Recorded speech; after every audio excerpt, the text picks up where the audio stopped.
இதில் நம்ம என்ன பார்க்க போகிறோம்னா டிஃப்ரெண்ட்டாக ஒரு ஸ்டைல் தான் ரெடி பண்ண போகிறோம். அதாவது கீழ் ரோ ஃபுல்லாக கனகாமரம், அதாவது ஆரஞ்சு கலரு, நடுவில் க்ரீன் கலர், அதாவது அந்த கொம்போட கலர் க்ரீன் கலர் இருக்கும், அதுக்கு மேலே ஒயிட் கலர். இப்படி தான் நம்ம வந்து இந்த ஃப்ளவர் வந்து மேக் பண்ண போகிறோம். அது எப்படி பண்ணணும் அப்படின்னா, கனகாமரமும் மல்லிப்பூவும் எடுத்துக்கோங்க. கனகாமரம் ஒரு 2 இல்லைனா 3 வந்து கீழ் வாக்கில் வச்சுக்கோங்க. மல்லிப்பூ வந்து மேலே வச்சுக்கோங்க. நம்ம நார்மலாக எப்படி ஹேண்டில் வந்து பூ வந்து அது ஃப்ளவர் வந்து நாட் போடுவோமோ அதே மெத்தட் தான். கீழே 2 கனகாமரம், மேலே ஒரே ஒரு மல்லிப்பூ, இல்லை 2 மல்லிப்பூ வச்சுக்கிட்டாலும் ஓகே தான், அது உங்களுடைய இஷ்டம். கீழே 2 மல்லிப்பூ, அதாவது 2 கனகாமரம் வச்சுட்டு அதுக்கு மேலே வந்துட்டு ஒரு மல்லிப்பூ வச்சுக்கோங்க. வச்சுட்டு இதே மாதிரி நம்ம எப்படி நார்மலாக நாட் போடுவோமோ அதே மாதிரி ஒரு சுற்றிட்டு அதே மாதிரி 2 விரலை வச்சு நாட் போட்டுக்கோங்க. ஒரு சுற்றினோம்னா ஒரு நாட் மாதிரி ஒரு கோடு மாதிரி 2 கோடு மாதிரி வரும். அதுக்குள்ளே வந்துட்டு நம்ம ஃப்ளவரை வந்து இன்சர்ட் பண்ணோன்னா உள்ளே மாட்டி ஒரு சுருக்கு மாதிரி இதாகும். இதில் வந்து நாட் போட போகிறோம், அவ்வளவுதாங்க டிஃப்ரெண்ட். இந்த ஃப்ளவர் நம்ம பார்க்கும்போது ஒரு டிஃப்ரெண்ட்டாக தெரியும். அதாவது ஒரு லேயர் ஃபுல்லாக கனகாமரம், ஒரு லேயர் ஃபுல்லாக இப்படி தெரியுங்க. பார்க்கவே இந்த பூ வச்சுருக்கோமான்னு தெரில, டிஃப்ரெண்ட்டான ஒரு ஸ்டைல் இருக்கும்.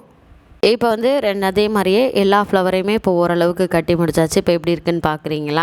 இந்த பூ வாங்கும்போது கொஞ்சம் கனகாமரம் மட்டும் வாங்கும்போது பார்த்து வாங்குங்க. இந்த பச்சை கலரில் இருக்க இலை உதிர்ந்து இருந்துச்சுன்னா சீக்கிரமே வதங்கி போயிடும். நீங்கள் வீட்டுக்கு கொண்டு வரப்பயே அந்த காம்பெல்லாம் வதங்கி போயிடும், உங்களால் கட்டவே முடியாது. அதனால் கனகாமரம் வாங்கும்போது அந்த எதலோட இருக்கா அப்படிங்கிறத பார்த்துக்கோங்க. இல்லைனா நீங்கள் வீட்டுக்கு வந்து பசங்களெல்லாம் தூங்க வச்சுட்டு நீங்கள் கட்டுறதுக்கு போதும்னு ஆகிடுங்க. அதே மாதிரி இந்த கனகாமரத்தை கால் கட்டு அது மாதிரி கட்டலாம். அதாவது காலில் வந்து நாட் போட்டு கட்டுற மாதிரியும் இருக்குது. அது எப்படி கட்டணும் அப்படிங்கிறதையும், இன்னும் டிஃப்ரெண்ட்டாக பூ வந்து எப்படி கட்டலாம், நாட் பண்ணலாம், இல்லைனா கோக்கிறது எப்படி டிஃப்ரெண்ட்டாக கோக்கலாம் அப்படிங்கிற மாதிரியான ஒரு பல வீடியோஸை நம்ம அடுத்தடுத்த வீடியோவில் பார்க்கலாம். அதுவும் குறிப்பாக பூ வந்து மொட்டாக இருக்கும்போது கட்டுறதுக்கு என்ன டிஃப்ரென்ஸ் இருக்குது, மலர்ந்ததுக்கப்புறம் எவ்வளோ டிஃப்ரென்ஸ் இருக்குது அப்படிங்கிறதையும் நம்ம அடுத்த வீடியோவில் பார்க்கலாம். உங்களுக்கு இந்த வீடியோ பிடிச்சிருந்துச்சு அப்படின்னா கண்டிப்பாக சப்ஸ்கிரைப் பண்ணிக்கோங்க. அப்படியே பெல் ஐக்கானையும் கிளிக் பண்ணிக்கோங்க. அப்போ தான் நாங்கள் அப்லோட் பண்ணக்கூடிய வீடியோக்கள் உங்களுக்கு உடனுக்குடன் நோட்டிஃபிகேஷனில் வரும். அப்படி இல்லைனா உங்களுக்கு வந்து நாங்கள் அதாவது அப்லோட் பண்ணுற வீடியோஸ் எதுவுமே நோட்டிஃபிகேஷனில் காட்டாது. நீங்களாம் சர்ச் பண்ணி போய் பார்க்கும்போது தான் தெரியும். சரி, இப்போ வாங்க வீடியோக்குள்ளே போய் பார்ப்போம். இதே மாதிரியே